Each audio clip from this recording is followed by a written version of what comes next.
अस्सलाम वालेकुम 9th class chapter number 3 periodic table lecture number 2। इसमें आज हम पढ़ेंगे पीरियोडिक लॉ और मॉडर्न पीरियोडिक लॉ को कि इन लॉस की बुनियाद किन साइंटिस्ट ने रखी और किन बेसिस पे रखी गई। तो पहले जो है वो पीरियोडिक लॉ कि इन 1869 Mendeleev proposed a periodic table on the basis of physical and chemical properties। 1869 में मेंडलीव ने अपना पीरियोडिक टेबल जो है वो पेश किया, पीरियोडिक लॉ पेश किया। इसकी बुनियाद पे फिजिकल और केमिकल प्रॉपर्टीज की, एलिमेंट्स की। ठीक है, रशियन केमिस्ट है एक मेंडलीव, ठीक है, और उन्होंने अपना पीरियोडिक लॉ पेश किया है फिजिकल और केमिकल प्रॉपर्टीज की बुनियाद पे कि एलिमेंट जो है वो फिजिकली और केमिकली अपनी प्रॉपर्टीज को दोहराते हैं एटॉमिक मास की बुनियाद पे। स्टेटमेंट में पढ़ते हैं इस चीज को कि the properties of elements are periodic function of atomic masses. ये जो प्रॉपर्टीज होती हैं एलिमेंट की, अब वो केमिकल हो या फिजिकल हो, वो पीरियोडिक फंक्शन होती हैं इसकी एटॉमिक मास की। उनके अपने मास के हिसाब से वो एक दूसरे को फॉलो करती हुई जाती हैं। ठीक है, जैसे किसी का मास 1 है, 2 है, 3 है, 4 है, 5 है, तो इस तरह से वो एक दूसरे को फॉलो करते हुए चलते हैं। और इनका जो पीरियोडिक टेबल था उसमें हमारे पास 8 ग्रुप्स थे और 12 पीरियड्स थे। मेंडलीव के पीरियोडिक टेबल के अंदर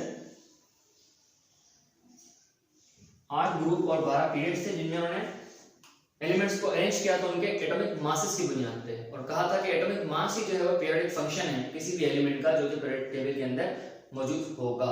सही है, मतलब मास की बुनियाद पे वो एक दूसरे को रिपीट करेंगे। और पीरियोडिक फंक्शन कहते हैं इस चीज को है कि कोई चीज जो है वो सेम इंटरवल पे अपने आप को रिपीट करे।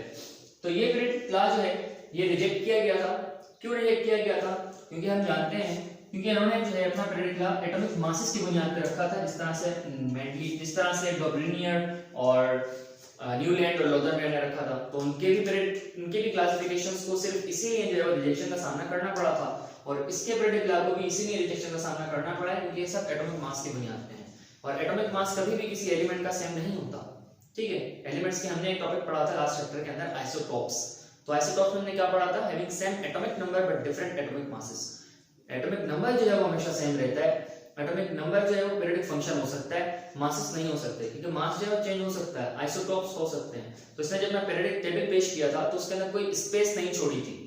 ठीक है, मास की बुनियाद पे इसने मिसाल के तौर पे कार्बन को अरेंज किया तो कार्बन का एटॉमिक मास इसने रखा 12, और फिर कार्बन के फौरन बाद इसे नाइट्रोजन रखा जिसका मास है 14। तो अब क्या हुआ? 12 कार्बन के बाद जो है डायरेक्ट 14 आ गया। अब इसमें कोई गैप नहीं दिया इसने कि आइसोटोप्स के लिए जगह रखे। ठीक है, आइसोटोप्स के लिए इसमें कोई जगह नहीं थी, तो इसलिए हमने बुक में हमारे पास मेंशन है कि डीमेरिट्स है इसके पीरियोडिक टेबल में। और डीमेरिट्स यही थे कि इसने जगह नहीं छोड़ी थी उनके लिए, उन एलिमेंट्स के आइसोटोप्स के लिए, क्योंकि आइसोटोप्स जो हैं वो भी एलिमेंट ही हैं, उनके मास जो है वो चेंज है, तो उनके लिए जगह होनी चाहिए। ऐसा नहीं था इसके पीरियोडिक टेबल में, तो इसलिए हमने इसको रिजेक्ट किया था। और इसकी रिजेक्शन के बाद मॉडर्न पीरियोडिक लॉ जो है पेश किया गया मोज़ले की जानिब से। मोज़ले ने किस तरह से वो अपना लॉ पेश किया तो पढ़ते हैं इसको। तो मोज़ले ने क्या किया? 1913 में 1913 Moseley discovered that atomic number is the basic property of an atom. Atomic number जो है वो एक बेसिक प्रॉपर्टी है किसी भी एटम की, या एक फंडामेंटल प्रॉपर्टी है हर एलिमेंट की, क्योंकि वो जो है एलिमेंट का जो एटॉमिक नंबर है वो कभी भी चेंज नहीं होता, वो हमेशा सेम रहता है। ठीक है, आज हम जब से 9th केमिस्ट्री पढ़ना शुरू की है, पीरियोडिक टेबल के अंदर हाइड्रोजन का एटॉमिक नंबर 1 है, तो अब तक जो है वो 1 ही है।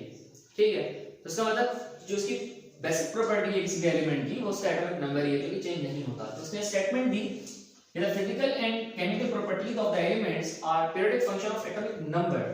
उसकी डेफिनेशन को बिल्कुल इसने नीचे कॉपी किया अपने पास, सिर्फ उसमें ऐड क्या किया, उसमें एडिशन की एटॉमिक नंबर की कि जो प्रॉपर्टीज हैं केमिकल हो या फिजिकल हो किसी भी एलिमेंट की, वो उसका किसका पीरियोडिक फंक्शन होती है, उसके एटॉमिक नंबर का पीरियोडिक फंक्शन होती है। क्योंकि अगर हम पीरियोडिक टेबल में देखें, और उसने खुद भी ऑब्जर्व किया कि हर एटम जो है उसका एटॉमिक नंबर वो इंक्रीज होता है लेफ्ट टू राइट। तमाम एलिमेंट्स का जो एटॉमिक नंबर है वो लेफ्ट टू राइट इंक्रीज हो रहा है, 1 2 3 4 5 6 7 8। तो पीरियोडिक फंक्शन कौन होगा? वो एटॉमिक नंबर होगा। एटॉमिक नंबर की बुनियाद पे एलिमेंट्स जो है वो अपनी प्रॉपर्टीज को रिपीट करेंगे। ठीक है, तो फिर इसमें आगे क्या है? मॉडर्न पीरियोडिक लॉ के अंदर हमारे पास कि on the basis of electronic configuration elements are arranged in 7 rows and 8 columns. अब चूंकि हमने कहा कि केमिकल प्रॉपर्टीज जो है वो किसकी पीरियोडिक फंक्शन है? वो एटॉमिक नंबर का पीरियोडिक फंक्शन है, और ये हम जानते हैं जितना एटॉमिक नंबर होगा उतनी ही उसकी इलेक्ट्रॉनिक कॉन्फ़िगरेशन होगी। ऐसे ही है ना कि अगर किसी का एक इलेक्ट्रॉन है तो 1s1, 2 इलेक्ट्रॉन है -2, 3 इलेक्ट्रॉन है -2, 2s1, इस तरह से था। तो केमिकल प्रॉपर्टीज जो है वो बेसिकली उस पे बेस उस पे करती हैं आपकी इलेक्ट्रॉनिक कॉन्फ़िगरेशन के ऊपर, कि केमिकली कितना इसमें बॉन्ड बनाने हैं आपके एक एलिमेंट में।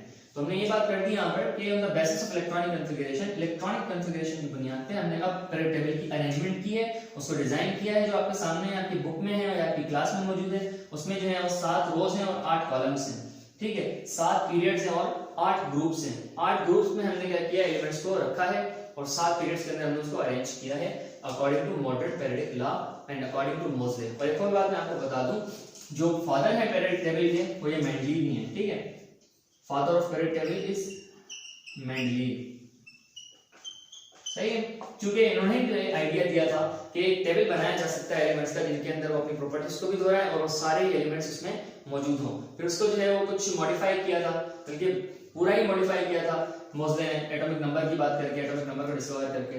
तो होपफुली आपको ये दोनों लॉज में समझ आए होंगे।